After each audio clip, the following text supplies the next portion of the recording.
नमस्ते बिहार। आप लोग पीछे हो जाइए, सबसे पहले पीछे हो जाइए। पूरे बिहार के सभी 38 जिलों से यहाँ पर हमारे एक एक व्यक्ति का, एक एक पुरुष का, एक एक महिला का, एक एक युवा का हृदय से नमन करता हूँ, अभिनंदन करता हूँ।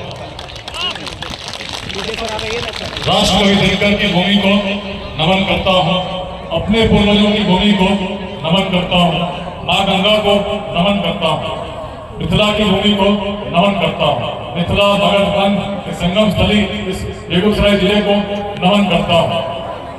भारतवर्ष उज्जवल हो, भारत का भविष्य उज्जवल हो।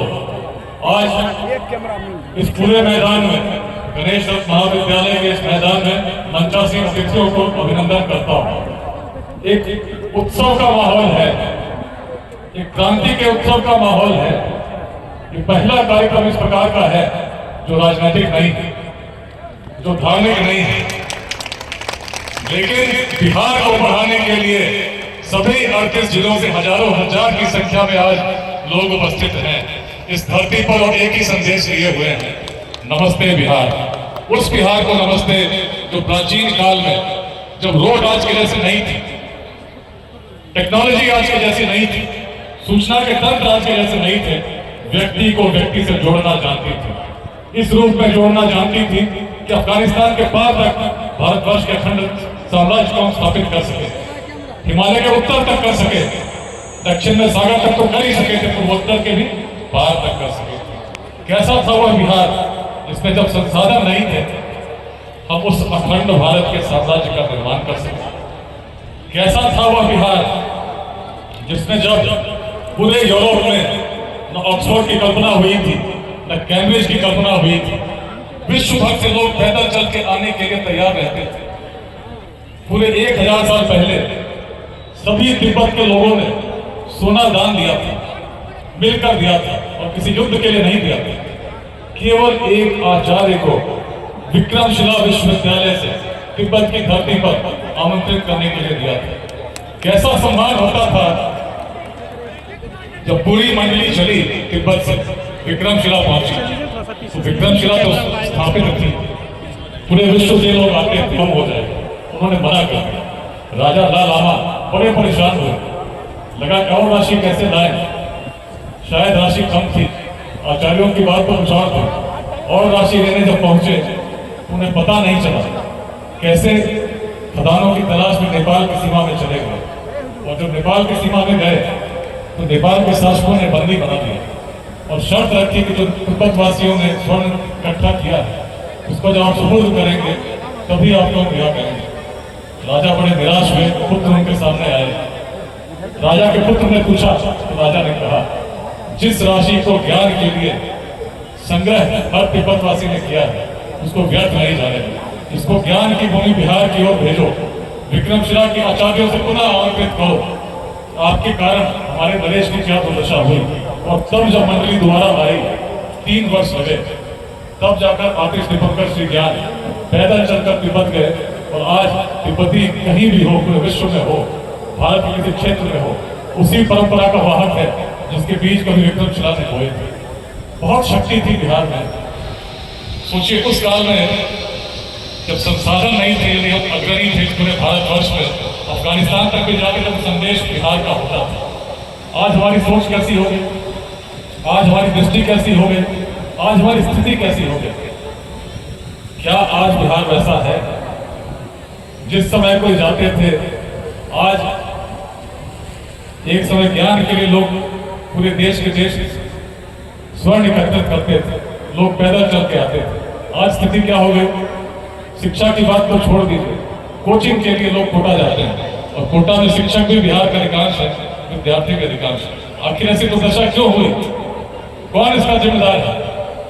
यदि हम सोचें कि बिहार अपने जीवन काल में उत्कर्ष पर जाए, कितने लोग बिहार को आगे बढ़ते देखना चाहते हैं?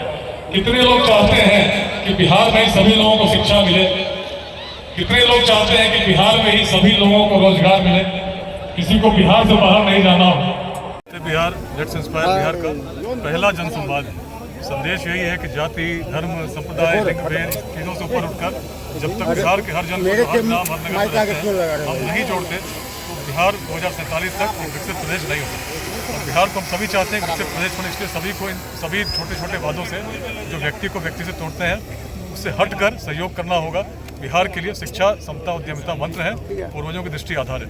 आज मन बहुत प्रसन्न है, बिहार के 38 जिले से हजारों की संख्या में लोग आज आए इस गणेश दत्त महाविद्यालय में, और सबने एक संकल्प लिया है कि बिहार में जाति सांप्रदायिक बंधनों से मुक्त होकर नया बिहार को पुनर्स्थापित करेंगे, जो अपने पूर्वजों की दृष्टि के अनुसार होगी, जो बड़ी होगी। क्योंकि बिहार में उस काल में जब रोड नहीं थे, टेक्नोलॉजी नहीं थी, सूचना के तंत्र नहीं थे, तब यदि हम अखंड भारत के साम्राज्य का निर्माण कर सके, तब यदि ऐसे विश्वविद्यालय बना सके, तब यदि ऐसी उद्यमिता को स्थापित कर सके, तो उसका कारण हमारे वेदांत की दृष्टि थी, जो भेदभाव नहीं करती थी, हर व्यक्ति में ईश्वर का रूप देखती थी। और ऐसी भूमि जिसमें इस प्रकार का चिंतन हो, निश्चित वहाँ जातियाँ बिहार में तब भी थीं, लेकिन यदि इस प्रकार का जातिवाद, इस संघर्ष को आज हम देखते रहा होता, तो मगध में किसी नंद वंश जो सबसे निम्न वर्ग से आता था, उसका उदय नहीं होता। अगर ऐसा रहा होता तो आचार्य चाणक्य चंद्रगुप्त की जाति खोजते। इस छोटे छोटे सोच से हम आगे सोचते थे, उन्होंने वैशाली स्थापित की, शून्य को देखा, अनेक परिवर्तन किए, बिहार अग्रणी था। इसी संकल्प के अपने जीवन काल में बिहार को पुनः अग्रणी हम बनाएंगे, जिसमें शिक्षा के लिए, रोजगार के लिए किसी को बाहर जाने की आवश्यकता नहीं हो। उसका प्रमुख मंत्र है उद्यमिता का विकास। आज 30 वर्ष से कम लगभग 9 करोड़ की संख्या में युवा हैं, जिनको अगले 2 दशकों में शिक्षा और रोजगार की बिहार में ही आवश्यकता है। तो इसके लिए हर बिहारवासी को संकल्प लेना हो, चाहे किसी वर्ग से हो, किसी जाति से हो, तो मिलकर बिहार को बदलेंगे। और इस राष्ट्रकवि दिनकर की भूमि से एक परिवर्तन का संकल्प लिया है। बृहद जनसंवाद के माध्यम से संदेश है नमस्ते बिहार, पूरा भारत करे नमस्ते बिहार, उसकी क्षमता को देखे आगे आने वाले समय में, और इसको हर जिले में बिहार के हम लोग यहाँ से करेंगे।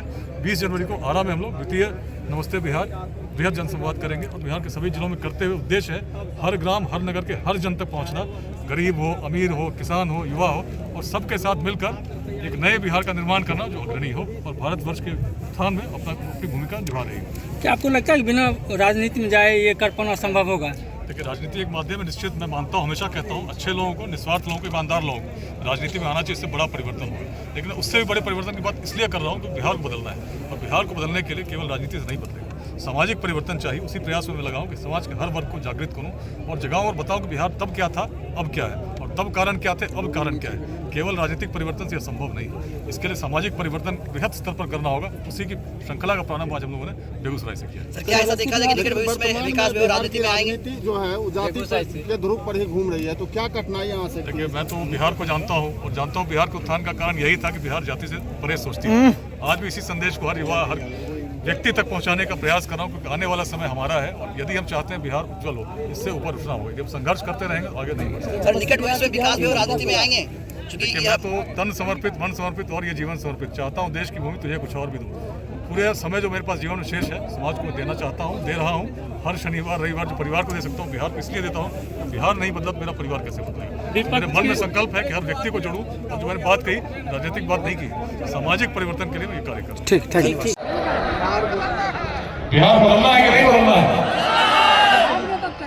बिहार यदि बदलना है तो हर व्यक्ति को संकल्प लेना होगा कि अब जाति, संप्रदाय, लिंग भेद, छोटे छोटे वादों से ऊपर उठे, उस बिहार का स्मरण करें जो कभी अखंड भारत के साम्राज्य का निर्माता था, उस बिहार का स्मरण करें जो कभी विश्वविद्यालयों की